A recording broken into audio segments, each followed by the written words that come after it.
ପିଲାମାନେ ଆଜି ଆମେ ଆମ ନବମ ଶ୍ରେଣୀର ସାହିତ୍ୟ ପୁସ୍ତକ ସାହିତ୍ୟ ଧାରା ସେଥିରୁ ଗୋଟିଏ କବିତା ପାଠ କରିବା। ସେ କବିତାର ନାଁ ହେଉଛି ପାଇକ ବଧୂର ଉଦ୍ବୋଧନ। ପାଇକର ବଧୂ। ଆଜି ପିଲାମାନେ ଗୋଟେ କଥାକୁ ଉପସ୍ଥାପନ କରିବାକୁ ଚାହେଁ। ଆଜି ମୁଁ ଆସିଲା ବେଳେ ଦେଖିଲି ଗୋଟିଏ ଗାଁରେ ଦୁଇ ଜଣ ଲୋକ ପାଟିତୁଣ୍ଡ ହେଉଛନ୍ତି, କଳିକଜିଆ ଲାଗିଛନ୍ତି। ପାଟିତୁଣ୍ଡ ଭିତରେ ଗାଳିଗୁଲଜ ମଧ୍ୟ ହେଉଛନ୍ତି। ଏହି ସମୟରେ ଉଭୟ ଘରୁ ଦୁଇ ଜଣ ସ୍ତ୍ରୀ ଲୋକ ବାହାରି ଆସିଛନ୍ତି। ଜଣେ ଘର ବାରଣ୍ଡା ଡେଉଁନି, କିନ୍ତୁ ଆଉ ଜଣେ ସ୍ତ୍ରୀ ଲୋକ ସିଏ ଗୋଟେ ଠେଙ୍ଗା ଧରି ତା ସ୍ୱାମୀକି ବଢ଼େଇ ଦେଉଛି ଯେ ବାଡ଼ା ଯାହା ହେଉଛି ହଉ, ବ୍ୟସ୍ତ ହେବାର ନାହିଁ। କିନ୍ତୁ ଅନ୍ୟ ଗୋଟିଏ ସ୍ତ୍ରୀ ଲୋକ ସିଏ ଦାଣ୍ଡର ଯେଉଁ ପିଣ୍ଡା ଅଛି, ପିଣ୍ଡା ତଳକୁ ଆସୁନାହିଁ, ଓଢ଼ଣା ଟିକେ ପକେଇଛି। ମୁଁ ଚିନ୍ତା କଲି ଯେ ଯୋଡ଼ିଏ ସ୍ତ୍ରୀ ଲୋକ, ଫରକ କ'ଣ ଅଛି, ପାର୍ଥକ୍ୟ କ'ଣ? ପାର୍ଥକ୍ୟ ଏଇଆ, ତୁମମାନେ କହିବ, ମୁଁ କହିବି, ସମସ୍ତେ କହିବେ ଯେ ଯେଉଁ ସ୍ତ୍ରୀ ଲୋକଟି ପିଣ୍ଡାରୁ ଓହ୍ଲାଉ ନାହିଁ, ଟିକିଏ ଓଢ଼ଣା ପଳେଇଛି, ସ୍ୱାମୀକି ଡାକୁଛି ଘରକୁ ଚାଲି ଆସ, ଗଣ୍ଡଗୋଳ ଦରକାର ନାହିଁ, ଝାମଲା ଦରକାର ନାହିଁ, ସେ ନିଶ୍ଚିତ ଭାବରେ ଗୋଟିଏ ସାଧାରଣ ବର୍ଗର ସ୍ତ୍ରୀ ଲୋକଟିଏ ହେଇଥିବ। କିନ୍ତୁ ଯେଉଁ ସ୍ତ୍ରୀ ଲୋକଟି ତା ସ୍ୱାମୀକି ଠେଙ୍ଗାଟିଏ ବଢ଼େଇ ଦେଲା ଯେ ବାଡ଼ା ଯାହା ହେଉଛି ଆଉ ବୁଝିବା, ତା ଧମନୀରେ ନିଶ୍ଚିତ ଭାବରେ ଗୋଟେ ଉନ୍ମାଦନାର ରକ୍ତ ବହୁଛି। ସେ ବୋହୂଟିର, ସେ ଯେଉଁ ବଧୂ ବା ସେ ବୋହୂ, ତା ଧମନୀରେ ଗୋଟେ ଉନ୍ମାଦନାର ରକ୍ତ ବହୁଛି, ବୀରତ୍ୱର ରକ୍ତ ବହୁଛି। ସେ ନିଶ୍ଚିତ ଭାବରେ ଗୋଟେ ଖଣ୍ଡାୟତ ଘରର ବୋହୂ ହେଇଥିବ ବା ପାଇକ ଘରର ବୋହୂ ହେଇଥିବ। ସେଇ ଯେଉଁ ପାଇକ ଘରର ବୋହୂ କଥା ଆଜି ଆମେ ମୋ ଅନୁଭୂତିରେ ମୁଁ କହିଲି। ସେଇ ପାଇକ ବଧୂର ଉଦ୍ବୋଧନ ଯେତେବେଳେ ତାର ସ୍ୱାମୀ ଯୁଦ୍ଧକୁ ଯାଏ, ଏଇ ଓଡ଼ିଶାର ପୂର୍ବ ପ୍ରତ୍ୟୟ, ଓଡ଼ିଶାର ପୂର୍ବ କଥା, ଓଡ଼ିଶାର ରାଜୁଡ଼ା କଥା ଯେତେବେଳେ ଓଡ଼ିଆ ଏଇ ଓଡ଼ିଶା ଗଙ୍ଗାଠାରୁ ଗୋଦାବରୀ ପର୍ଯ୍ୟନ୍ତ ଜୟ କରିଥିଲେ, ତାର ମୂଳରେ ଥିଲେ ପାଇକ ପୁଅମାନେ ଏବଂ ପାଇକ ବଧୂମାନଙ୍କର ତାଙ୍କ ପ୍ରତି ଯେଉଁ ପ୍ରେରଣା ଥିଲା ସେ ହେଉଛି ମୁଖ୍ୟ। କାରଣ ଘରର ସ୍ତ୍ରୀ ବଧୂ ସେ ତା ସ୍ୱାମୀକି ଯୁଦ୍ଧକୁ ପଠାଇବ, ସମର କ୍ଷେତ୍ରକୁ ପଠାଇବ। ଏ ହେଉଛି ପାଇକ ବଧୂର କାମ। ଆଜି ଆମେ ସେଇ ବିଷୟରେ ପଢ଼ିବା, ଯାହାକି ଆମର ପୁସ୍ତକ ସାହିତ୍ୟ ଧାରା ନବମ ଶ୍ରେଣୀ। କବି ହେଉଛନ୍ତି କୃଷ୍ଣଚନ୍ଦ୍ର ତ୍ରିପାଠୀ। ଗୋଟେ ବିରାଟ କବିତା, ବଡ଼ କବିତା, କିନ୍ତୁ ତାର କିଛି ଅଂଶ ନିଆଯାଇଛି। ସେ କବିତାର ନାଁ ହେଲା ପାଇକ ବଧୂର ଉଦ୍ବୋଧନ। କବି ହେଉଛନ୍ତି କୃଷ୍ଣଚନ୍ଦ୍ର ତ୍ରିପାଠୀ। ତେଣୁ ତାଙ୍କର ଜନ୍ମ ହେଉଛି ପିଲାମାନେ 1911 ମସିହାରେ। 1997 ମସିହାରେ ତାଙ୍କର ତିରୋଧାନ ହୋଇଥିଲା। ଜଣେ ଜାତୀୟବାଦୀ ଲେଖକ, ଜାତୀୟବାଦୀ ଚିନ୍ତାଧାରା ଲେଖକ। ବିଭିନ୍ନ ଲେଖା ଭିତରେ ତାଙ୍କର ଆହୁତି, ଅଗ୍ନିଶଙ୍ଖ, ମାଟିଦୀପ, ଦିଗ୍ବଳୟ ଏଗୁଡ଼ିକ ହେଉଛି ମୁଖ୍ୟ ଉଦ୍ବୋଧନମୂଳକ କବିତା। ସେ କବିତା ପ୍ରେରଣା ଦିଏ, ଆମକୁ ଉଦ୍ବୋଧନ ଦିଏ। ଯେଉଁ ସମୟରେ ଆମର କବି ଗୋଦାବରୀଶ ମହାପାତ୍ର ତାଙ୍କର କବିତା ଲେଖିଥିଲେ ଏଇ ଓଡ଼ିଆ ଜାତି, ସୁପ୍ତ ଓଡ଼ିଆ ଜାତିକୁ ଜାଗ୍ରତ କରିବା ପାଇଁ, ଉଦ୍ବୋଧିତ କରିବା ପାଇଁ, ଉଠ କଙ୍କାଳ ଯେଉଁ କବିତା, ଦୁର୍ଗମଗିରି ଦୁର୍ଗ ପ୍ରାଚୀର ଜୀର୍ଣ୍ଣ ଦୁଆରେ ବସି, ଦୁର୍ଗମଗିରି ଦୁର୍ଗ ପ୍ରାଚୀର ଜୀର୍ଣ୍ଣ ଦୁଆରେ ବସି, ଡାକେ ତାନ୍ତ୍ରିକ ମନ୍ତ୍ର ସାଧନେ ଜାଗ୍ରତ ପୁରବାସୀ। ପୃଥିବୀଦାରୀ ବାରବାଟୀ ମୋଡ଼ା ଉଠ ଉଠ ଚଞ୍ଚଳ, ପୃଥିବୀଦାରୀ ବାରବାଟୀ ମୋଡ଼ା ଉଠ ଉଠ ଚଞ୍ଚଳ, ଖୋରଧାର ଶତ ସରଦାର ଶିର କର ଉନ୍ନତ ତର, ଉଠ କଙ୍କାଳ ଶ୍ରୀଶୃଙ୍ଖଳ ଜାଗ ଦୁର୍ବଳ ଅଛି ଆଜି, ଉଠୁ ହୃତ ଗୌରବ ଗତ ଗୌରବ ମୃତ ଗୌରବ ରାଜି। ଏଇ ଯେଉଁ କବିତା, ସେଥିରେ ଉଦ୍ବୋଧନ ଦେବା ପାଇଁ ପାଇକ ବଧୂ ଏଥିରେ କିଛି କମ୍ ନଥିଲା। ପାଇକ ବଧୂ କିଛି କମ୍ ନଥିଲା। ସେ ତା ସ୍ୱାମୀକି ସହଯୋଗ କରିବା ପାଇଁ ନିଜର ଛାତିର କୋହକୁ ଚାପି ରଖି ପଥର ତଳେ ଲଦି ଦେଇ ପଥର ତଳେ ଚାପି ଦେଇ ସେ ତାର ସ୍ୱାମୀକି ପଠାଉଥିଲା ଯୁଦ୍ଧ କ୍ଷେତ୍ରକୁ। ରମଣୀ, ପାଇକ ରମଣୀ ସିଏ। ତେଣୁ ଏଇ ଯେଉଁ କବିତା ଆମେ ପାଠ କରିବାକୁ ଯିବା, ଏ ଗୋଟେ ସୁନ୍ଦର କବିତା। ପାଇବା କ'ଣ? ପ୍ରଥମେ ପାଇବା ଦେଶାତ୍ମବୋଧ। ପାଇକ ବଧୂ ଏ ଦେଶ ପାଇଁ, ଜାତି ପାଇଁ ନିଜକୁ आत्मबली दिए स्वामी की पठे दिए से जो विषय गुड़िक पढ़ा जहाँ ए विषयर सारांश गुड़िक आम गोटे पटे गोटे आलोचना करवा दायित्व देती प्रतिपदर दिखाई ये प्रतिपदर आम पाइबा जे प्रकृत में ए कवितार सारांश कौन ए कविता कौन ए कविता किभली भाव में लिखाई एवं कृष्णचंद्र त्रिपाठी जे कि खोर्धार जन्मग्रहण करते बाणपुर अंचल से कहते कवितार जे खोर्धारे केते किसमर पाइक थिले केते सांगियार पाइक थिले से तांको कवितार कहते खोर्धारे 90 किसमर 90 सांगियार पाइक थिले 90 सांगियार पाइक तांकर विषय कहुई आम आलोचना भितर आनिबा प्रथम पदर से कहते यही कवितार आम जो कविता पाठ करिया को जिबा खंड कविताटीए प्रथम पदर से कहते जे एई दुर्ग एई वन ए नील प्रांतर पड़ी अच्छी शमशान परी नाही से पाइक वाद्य रणसिंहा नाही से पाइक वाद्य रणसिंहा नाहांती से जोध्रुवेश धरी खंडायत वीर ये माने प्रथम पद मने पकई पूर्व प्रत्यय को पूर्व कथा मने पकई दुर्ग कौन प्रथम आनिबा आमे जोठी चारिपट बा चारि पाखरे गड़ खाई थाए सुदूर बा सुच प्राचीर थाए शत्रु भेद करिया संभव नुहे ता भितर पाइक माने रहंती राजा मध्य रहंती युद्धर आरंभ सेई ठार हुए जे कि आमर ओडिशार बारवाटी दुर्ग तार प्रमाण बारवाटी दुर्ग आज भग्न अवस्था रही जहाकू आमर कईवर राधानाथ राय कहते ऐतिहासिक ए दुर्ग बारवाटी वीर रक्त पिंडे गढ़ाजार माटी ऐतिहासिक ए दुर्ग बारवाटी वीर रक्त पिंडे गढ़ाजार माटी यही ऐतिहासिक दुर्ग बारवाटी वीर माने रक्त दे रक्तदान करी ए दुर्ग को गढ़ी से आज भग्न अवस्था अच्छी तेणु पूर्व नरपति माने राजा माने जे दुर्ग तैयारी करथिले ए दुर्गर प्राचीर तैयारी करथिले ए दुर्ग को तैयारी करथिले गोटे पाखरे महानदी तार निकटरे होची बारवाटी दुर्ग ता भितर जो मैंने तैयारी करथिले से चिंता करिसेंती जे किभଳି भारी थिला किंतु वर्तमान समय से दुर्ग भग्न अवस्था अच्छी से कवितार कहते दरबार काव्य से कहते जे पूर्व नरपति प्रेत आत्मा मन व्यमे व्यम जाने होई अधिष्ठान सखेदे देखती ताहांक दुर्जय ओडिशार ई दशा विपर्जय देखु नाहांती कि मने बहिलाज कि थिला ए राज्य कि होईछि आज तुम ये राज्य कौन थिला ए राज्य आज कौन होईछि दुर्ग रही वन रही नील प्रांतर रही ए समस्त रही किंतु सब श्मशान भली पड़ी रही तेणु साधारण भाव में आम यदि कहवा यही कृष्णचंद्र त्रिपाठी गोटे कविता अच्छी आमर एई जे दिशुछि लाल माटीर खोर्धागढ़ एई जे दिशुछि लाल माटीर खोर्धागढ़ मानहीन होई गजपति राजा चलिले से केउ बंदी घर चलिले से केउ बंदी घर एई जे दिशुछि लाल माटीर खोर्धागढ़ आस कल्पना सुदूर अति तू आस हे आस काने काने मोर कही दियो तुम्हें गौरव भरा से इतिहास सुंदर कथा कहते लाल माटीर खोर्धागढ़ अच्छी भग्न अवस्था पड़ी रही से वन से दुर्ग अच्छी वन अच्छी नील प्रांतर अच्छी बरुणी पहाड़ अच्छी से समस्त अच्छी कि समस्ते श्मशान पड़ी रही पाइकर गोटे वाद्य अच्छी पिला माने रणसिंहा गोटे जिनिस अच्छी सिंहरे तैयारी विशेषकर महिषी सिंहरे तैयारी होता है से सिंह तैयारी होला बेले कौन हुए ना सी ये सुंदर भाव तैयारी कराई थाए जे बाजिला माने जदि उच्च जगार बजेदेव बाजी बसीए से अंचल जेते गड़ मानक जेते पाइक थे समस्ते एकाठी हो गड़ भितर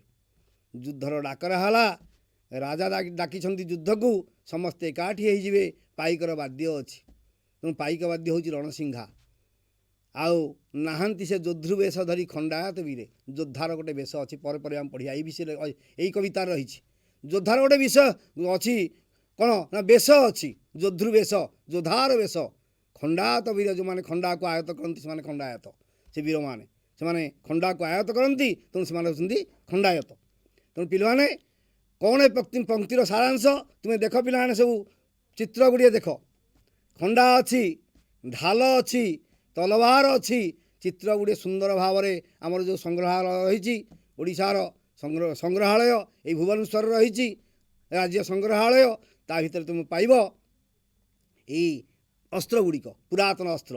ତେଣୁ ଏଇ ପଂକ୍ତିର ସାରାଂଶ ହେଲା ଓଡ଼ିଆ ପାଇକ ପୁଅମାନଙ୍କର ପୂର୍ବ ପ୍ରତ୍ୟୟକୁ ମନେ ପକାଇଛନ୍ତି କବି, ମନେ ପକାଇ ଦୁଃଖ ଅନୁଭବ କରିଛନ୍ତି।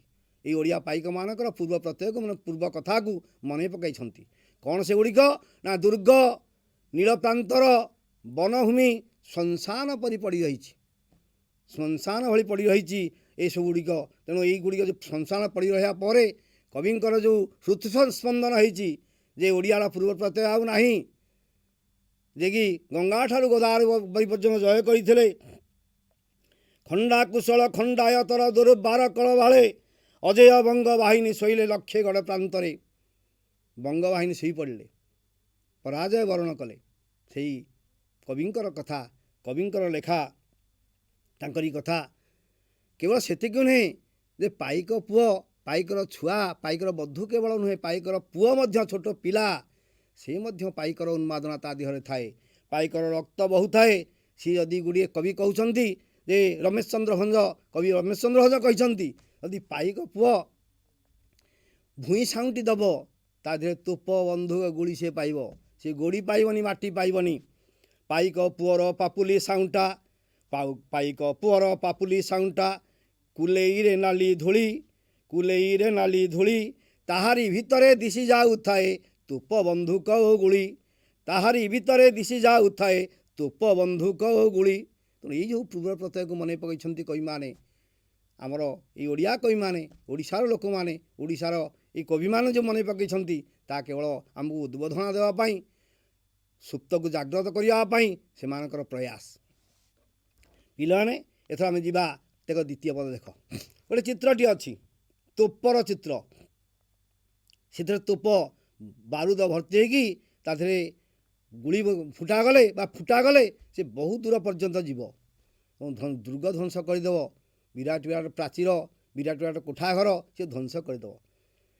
ତେଣୁ ଆଜି ଆଉ ତା ନାହିଁ, ଫୁଟେ ନାହିଁ ତୋପ ବନ୍ଧୁକ, ଛୁଟେ ନାହିଁ ଲକ୍ଷ ଲକ୍ଷ ତୀର, ଫୁଟେ ନାହିଁ ତୋପ ବନ୍ଧୁକ, ଛୁଟେ ନାହିଁ ଲକ୍ଷ ଲକ୍ଷ ତୀର।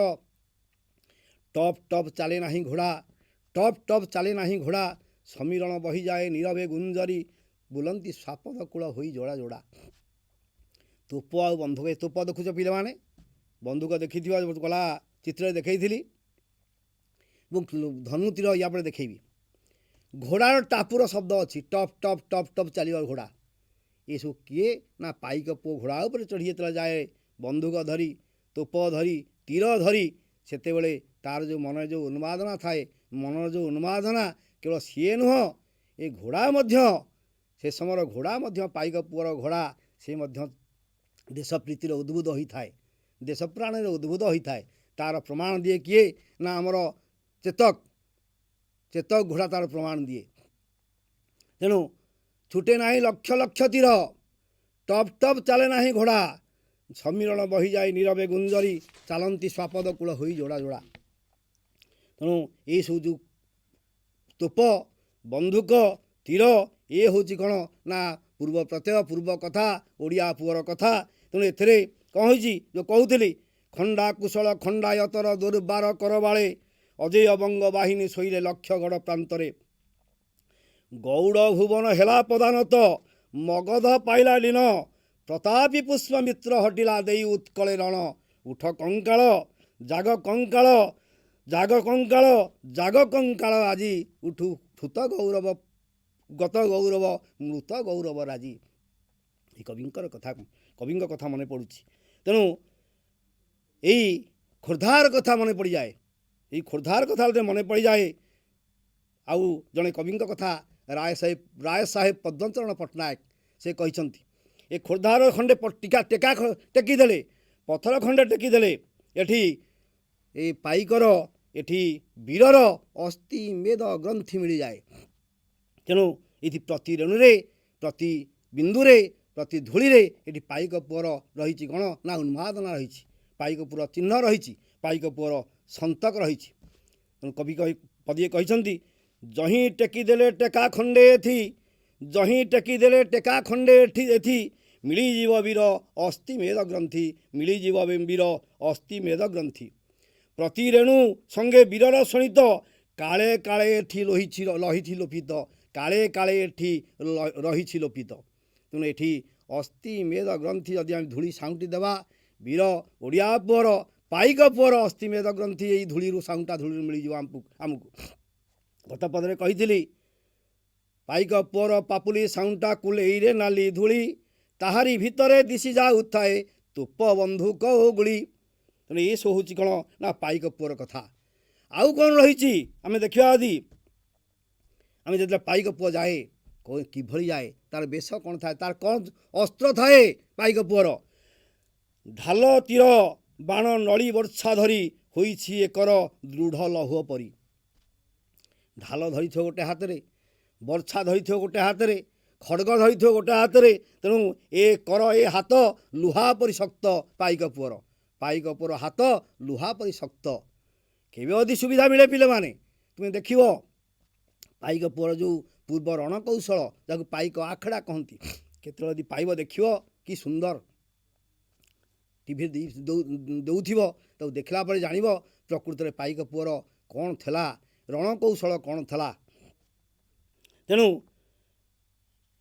आमर देखा पिला माने या पर हम देखा कौन ना आमर देखा यार कौन द्वितीय पदर कौन सारांश रही तोप बंधुकर शब्द घोड़ा टापुर शब्द पवनर ताले ताले गुंजन सृष्टि करुछि हिंस्र जंतु माने निर्भय विचरण करुछंती तेणु तोप बंधुकर शब्द घोड़ा टापुर शब्द पवनर ताले ताले गुंजन सृष्टि करुछि जहाँकि आम ये पढ़ुले जे फुटे नाही तोप बंधुक छुटे नाही लक्ष लक्ष तीर टप टप चले नाही घोड़ा समीरण बही जाए नीरवे गुंजरी बुलंती स्वापद कूल हो जोड़ा जोड़ा तेणु यही पदटी आम देखिले कौन ना तोप बंधुकर शब्द आउ नाही घोड़ा टापुर शब्द नाही से पवन में मिले जाइछि किंतु सेही पवन रही ओडिया ओडिशार पवन रही तार ताले ताले गुंजन सृष्टि करुछि जे सब घोड़ा थला तार टापुर शब्द थला बंधुकर शब्द थला तोपर शब्द थला जिते ये सब गुड़िक उभे गला दूरे गला से हिंस्र जंतु माने जो माने बण जंगल थिले से निघंचरण चली जाऊे ये बंधुकर शब्द किंतु जिते आज बंधुकर शब्द नहीं घोड़ा टापुर शब्द नहीं सेतेबेले ये हिंस्र जंतु माने कौन करुछंती निर्भय विचरण करुछंती आनंद विचरण करुछंती आउ से पूर्व घोड़ा टापू नहीं कि बंधुकर शब्द मध्य नहीं तेणु पिला आस एथर देखा आम यही बीरमाटी चाहिए निमिषे जाए रक्त जाए ताती यही बीरमाटी जार ताकू देखीदे मन रक्त तातीज रक्त शिहरण सृष्टि हम तेणु यही बीरमाटी आम देखा जान थरे देखीदे रक्त तातीज रक्त गरम होमिति आम चिंता करवा जे किभली भाव में रक्त ताती जाए रक्त गरम हो जाए तेणु ये समय आम चिंता देखा आम कौन ना वीरर माटी पहले वीरमाटी कथा मुझे कहूँ चाहे तुमको वीरमाटी केमती है ये केमती वीरमाटी पाइक रमणी कौन करें पाइक रमणी कौन करें गोटे गप तुमको कहूँ चाहे कोहिमा प्रांत में युद्ध चली इंडो चाइना वार भारत चीन युद्ध चली भारत चीन युद्ध भितर गोटे विधवा स्त्री तार पुओटीए कि युद्ध क्षेत्र को जाइए मरी जाइए तार गोटे सांग आसी कहूँ से मोबाइल नाला पिले माने खबरटा आसे मुहेर आसे डाके आसो तार सांग आसी कहला कहला माँ तोर पुओ मरीगला तो पुओ मरीगला तू व्यस्त हवा दरकार नहीं मु गोटे पुओ रही मत नहीं जा सांगे मु तोर पुओ होइजिबी स्त्री लोक कांदुची पणत दे मुहरे कांदुची सी कहूँ पुओटी कहूँ पुओर सांग जे आर पुओटी कहूँ ता छड़ा जननी मु परा रही ता छड़ा जननी मु परा रही तोर पुओ एक आउ टाणी नियमते कोलकू तोहर गर्भ तोर पुरी जाऊ कहला माँ मत पुओ कर नहीं जा कहीं व्यस्त हो स्त्री लोकटी चाहिला टिके पणत आड़ू आड़ू मुह आड़ेला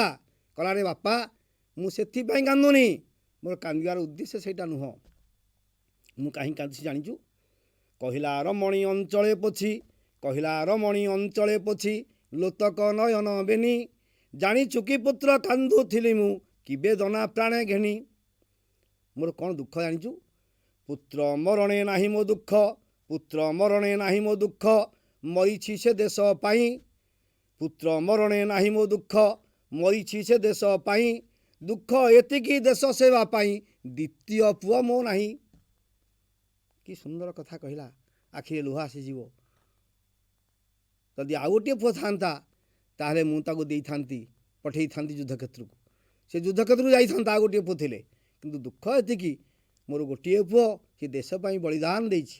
ଯଦି ଆଉ ଗୋଟିଏ ପୁଅ ଥାନ୍ତା ମୁଁ ମଧ୍ୟ ଯୁଦ୍ଧକୁ ପଠେଇଥାନ୍ତି, ଏ ଦେଶ ପାଇଁ, ଏ ଜାତି ପାଇଁ ସିଏ ପ୍ରାଣବଳି ଦେଇଥାନ୍ତା। ଏ ହେଉଛି ଓଡ଼ିଶାର କଥା, ବୀରମାଟିର କବିତା, ଓଡ଼ିଆ ମାଟିର କବିତା। କବି ହେଉଛନ୍ତି କ୍ଷିତୀଶ ଚନ୍ଦ୍ର ଦେ, ସେ କହିଛନ୍ତି। ତେଣୁ ଏସବୁ ଆମେ ପଢ଼ିଲା ପରେ, ପାଠ କଲା ପରେ ଆମେ ଦେଖିବା କ'ଣ ଯେ ଏଇ ବୀରମାଟି କଥା ଗଙ୍ଗାଠାରୁ ଗୋଦାବରୀ ପର୍ଯ୍ୟନ୍ତ ଏ ଓଡ଼ିଆ ପୁଅମାନେ କିଭଳି ବଳିଦାନ ଦେଇଥିଲେ। ତେଣୁ କବିଙ୍କ ଭାଷାରେ, କବିଙ୍କ ଆଉ ଗୋଟିଏ କବିତା ଆମର ଯେଉଁ ଆମର ଗୋଦାବରୀ ମହାପାତ୍ରଙ୍କ ଗୋଟିଏ କବିତା, ଉଠକଙ୍କାଳ କବିତା।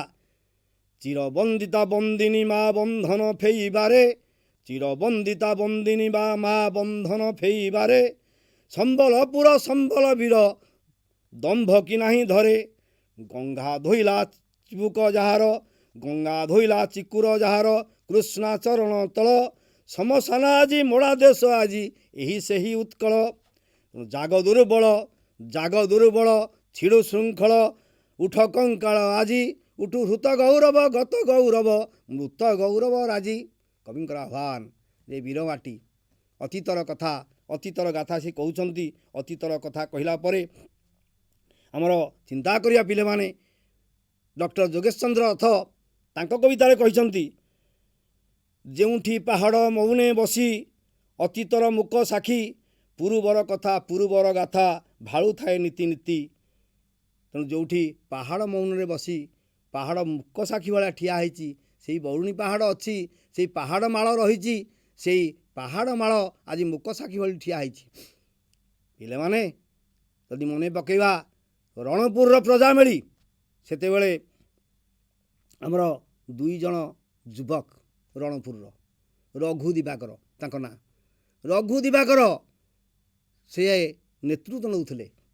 ବାଉଁଶ ଠେଙ୍ଗା ଦେଖ ପିଲାମାନେ ଚିତ୍ରରେ ଦିଆହେଇଛି, ବାଉଁଶ ଠେଙ୍ଗା, ସେ ବାଉଁଶ ଠେଙ୍ଗାରେ ବାଡ଼େଇକି ବେଜେଲଗେଟ୍ ସାହେବକୁ ମାରି ଦେଇଥିଲେ। ସେ ବାଉଁଶ ଠେଙ୍ଗା ଗଲା ବ୍ରିଟେନ ପାର୍ଲିଆମେଣ୍ଟକୁ। ଯେଉଁ ପାର୍ଲିଆମେଣ୍ଟରେ ଦେଖା ହେଇଥିଲା ଯେ ଏଇ ଠେଙ୍ଗାରେ ଗୋଟେ କିଭଳି ଭାବରେ ଗୋଟେ ବାଡ଼ି, ସେ ବାଡ଼ିରେ ବାଡ଼େଇ ବାଡ଼େଇ ବେଜେଲଗେଟ୍ ସାହେବକୁ ମାରିଦେଲେ। ସେମାନେ ଫାଶୀ ପାଇଲେ ସତ, କିନ୍ତୁ ଚିନ୍ତା କର ଏଇ ବୀରମାନଙ୍କର କଥା। ଏଇ ଯେଉଁ ବୀରମାଟି, ଯାହା ଥରେ ଚାହିଁଲେ, ଥରେ ଦେଖିଲେ ରକ୍ତ ତାତିଯିବ। ଅତୀତର କଥା ମନେ ପକାଇଲେ ରକ୍ତ ତାତିଯିବ, ରକ୍ତ ଗରମ ହେଇଯିବ, ଏ ରକ୍ତ ଟକମକ ହେଇ ଫୁଟି ଉଠିବ। ତେଣୁ ଏ ହେଉଛି ବୀରମାଟିର କଥା, ଏ ହେଉଛି ବୀରମାଟି। ତେଣୁ ପାଇକର ରକ୍ତ ଆମର ରାସ୍ତା ଧାରରେ ଛୁଟୁଛି, ମନେ ପଡ଼ୁଛି ସେଇ ପାଇକର କଥା। ରାସ୍ତା ଧାରରେ ପାଇକର କଥା, ପାଇକର ରକ୍ତ ଛୁଟି ଚାଲିଛି। ଆମର ବକ୍ସି ଜଗବନ୍ଧୁ କଥା ମନେ ପକାଇବା। ତାପରେ ପିଲାମାନେ ଆମର ହରିବନ୍ଧୁ ମଙ୍ଗରାଜଙ୍କର ଗୋଟିଏ କବିତା ଅଛି, ଉଠରେ ଉଠରେ ପାଇକ। ତେଣୁ ସେ କହିଥିଲେ ଯେ ସେଗଡ଼ ପାଚେରୀ ପାଚେରୀ ପଡ଼ିଛି ଭୁଷୁଡ଼ି, ଖଣ୍ଡ ଖଣ୍ଡ କରି ଟେକ, ଜାତିର ଇଜ୍ଜତ ରହିଅଛି ଲୁପ୍ତ, ଆଜିର ଓଡ଼ିଆ ସୁପ୍ତ, ଉଠରେ ପାଇକ ଉଠ, ଉଠରେ ପାଇକ ଉଠ। ତେଣୁ ସୁପ୍ତ ପାଇକ ସେ କହିଛନ୍ତି ଗଡ଼ ପାଚେରୀ ଭୁଷୁଡ଼ି ପଡ଼ିଛି, ତେଣୁ ଖଣ୍ଡ ଖଣ୍ଡ କରି ଟେକିଦେଲେ ଏ ଜାତି ଇତିହାସଟା ତା ଭିତରେ ରହିଛି। ଜାତି ଇତିହାସ ରହିଛି। ଜାତି ଇତିହାସ ପଢ଼ିଲେ ପାଇକ ବଧୂ କଥା ମନେ ପକାଇବା, ପାଇକ ପୁଅର କଥା ମନେ ପକାଇବା। ଆମର ଜାତି ଇତିହାସ, ଜାତିର ନିର୍ଝର ସଦା ବହେ ତହୁଁ, ଜାତି ପ୍ରାଣଧାର, ସେ ଧାରରୁ ନୀର ପିଉଛି ଯେ ନର, ନିଶ୍ଚୟ ହେବେ ସେ ଜାତି କର୍ମବୀର। ତେଣୁ ପିଲାମାନେ ଏ ତୃତୀୟ ପଦର ଆମେ ଦେଖିଲେ ସାରାଂଶ, ବୀରଭୋଗ୍ୟା ଉତ୍କଳ ମାଟି, ଅତୀତର ଲକ୍ଷ ଲକ୍ଷ ବୀରମାନଙ୍କର ଗାଥା ବୁକୁ ତଳେ ଚାପି ଧରି ପଡ଼ି ରହିଛି। ୟାପରେ ପିଲାମାନେ ଦେଖ ଚତୁର୍ଥ ପଦ, କହ କହ ହେବନ ପ୍ରାନ୍ତର, କହ କହ କଥା କହ ସମର ପ୍ରାଙ୍ଗଣ, କହ କଥା ଭଗ୍ନ ଦୁର୍ଗଶିଳା, କହ କଥା ଶୈଳ କାନନ। ଏ ସମସ୍ତେ କଥା କହିବା ପାଇଁ जीवंत होगापी कवि आह्वान देते समस्ते जीवंत हो उठ हे वनप्रांतर हे भग्न दुर्गशिला समस्ते जीवंत हो उठ जीवंत आमर जीवंत पाइले कथा कह तेणु कवि पूर्वर से वनप्रांतर दुर्गशिला समर प्रांगण शैल कानन पुनश्च उज्जीवित होगापी आह्वान देते पे बारवाटी दुर्गर भग्नांश देख ये चित्र दिखाई पे देख आम शब्द गुड़िक मुझे लास्ट शेष देदेची समीरण हूँ पवन गुंजरी हूँ गुणुगुण शब्द करी प्रांगण हूँ अगणा बा पड़िया कानन हूँ बण मुझे कहीदे सब रणसिंगा सिंह प्राचीन तुरी तीक्ष्ण धारुआ तलवार हूँ तरवार अस्त्र चरम हूँ शेष भाग पीठर शेष भाग सोहाग हूँ अति स्नेह पे मैंने ये प्रश्नपत्र दिखाई प्रश्नपत्र गुड़िक तुम्हें बही देखिकी फिलअप कर पूर्ण कर बर्तमान प्रथम अध्याय प्रथम भाग शेष होला या पर आम द्वितीय भाग को जा समस्त धन्यवाद।